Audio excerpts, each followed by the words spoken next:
We've got breaking news, top of the hour. NFL trade deadline has passed, but right before the deadline, ESPN reporting Saints are trading offensive lineman Trevor Penning to the Chargers, per a source. So we do get at least one deal in at the deadline. Back here with Carthon, Kyle Long, and Pete Prisco. I'm Tommy Tran. We also have our NFL insider Jonathan Jones on standby. Guys, what do we think? Rand, I'll start with you. Penning to the Chargers, who have no Slater, no Alt.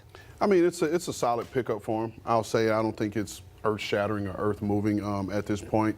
And if you look at what the Saints have done and how they've gone about addressing they always draft a year ahead of a need. And so this was a way that they could move on. And for the Chargers, you need tackles, and there are not very many battle-tested tackles at this point. So solid pickup. I think it's a really solid pickup. And I mean, they've got two elite tackles in Los Angeles, but they ain't on the field. So get somebody who can give your guy, Justin Herbert, a little bit more time, a little bit more confidence, because we've seen when he is protected or has the illusion of protection, he plays like an MVP type quarterback. But I think it's going to indicate that the Chargers are going to lean into the running style of football that they've, the Jim Harbaugh regime has been known for. To your guys' point then, and sorry, Pete, I didn't mean to cut you off, but did the Alt injury maybe complicate an effort to get someone like a Breece Hall, because they've had so many injuries, and Najee Harris, Amari Hampton on IR? Do we believe in Kamani Vidal? I mean, what do you think in terms of the Chargers, given everything we talked about, good team, playoff team, but are they a contender Super Bowl team? Not the way they're constructed right now without those offensive linemen, and Trevor Penning isn't fixing it. He's better than what they have, but here's the thing about Trevor Penning. The Saints moved him to guard. I mean, so he was playing some guard. Now he's going to go back to tackle where they didn't think he was good enough to play tackle. So I'm worried about that offensive line. They've had so many injuries up front. And what does Harbaugh want to do? He wants to run the football. They haven't run the ball at all. They put so much on Justin Herbert. So this guy will run block for you. He'll run block, but who's going to run the ball? Vidal? Yeah. I mean, is he between the attack? Yeah, Herbert's been running it really well.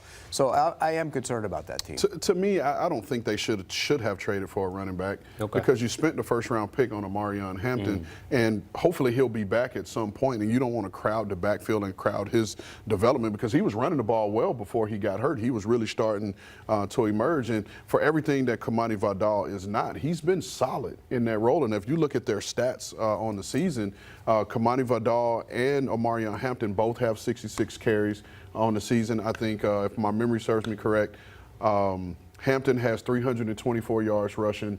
Vidal has like 309, and they're right there together in terms of the production that they've gotten out of both of those backs. So you just got to hold on a little bit longer until Amari Hampton. The Chargers are lucky, though, and you know this, being around the league, and you know this from being a GM and as a player. You don't find even backup offensive linemen. You don't see those guys traded. They're hard to find.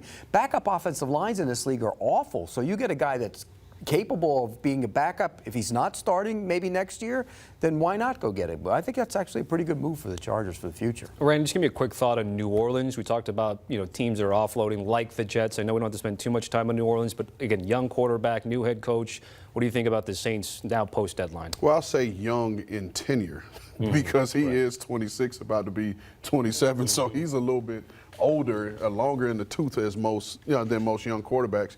But this is a move for the future in terms of them moving on from Rashid Shaheed, being able to get a pick in next year's draft and not having to wait to get a compensatory pick for a guy that's on an expiring contract. And hopefully you see them lock up Chris Olave for the foreseeable future to give those quarterbacks, whomever, whether it's Tyler Shuck or a draft pick, the opportunity to grow with some playmakers. It's also a sign that the Saints have finally said, we're not pushing out money again and again and again, and it's caught up to them. Two things always catch up to you in the NFL: age and the cap, and both have caught up to the Saints. Listen, I'll say this: it has, but Kai Harley is a magician, because every year we say, I don't know how the Saints are going to get out of this situation in terms of the contract, and then they do.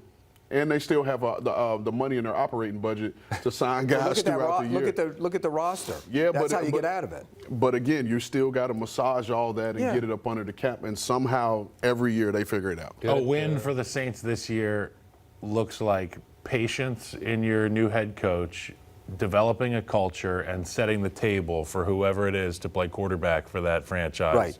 And I think that they're getting that done. And I'll say this real quick, and I know we got to move on. What you just said, true. However, that is the hardest damn thing to get done in our business is the word patience. Yeah. And allowing a culture to take to and get the right players in and develop the right players, because there's so much pressure to win now, but then there's also the pressure off of that to build towards the future, and you got to kind of have that balance. And so Players, management, and fans all struggle with it. and so let's just hope that that's truly the plan. We see it in the college game right now. That's Well, certainly spoken true. like a guy who was a victim of no patience. I didn't say that. Well, you know what? Been These around a teams are time gonna or figure two, out- you these teams are going to figure out soon that they can't afford to pay 3 head coaches a season.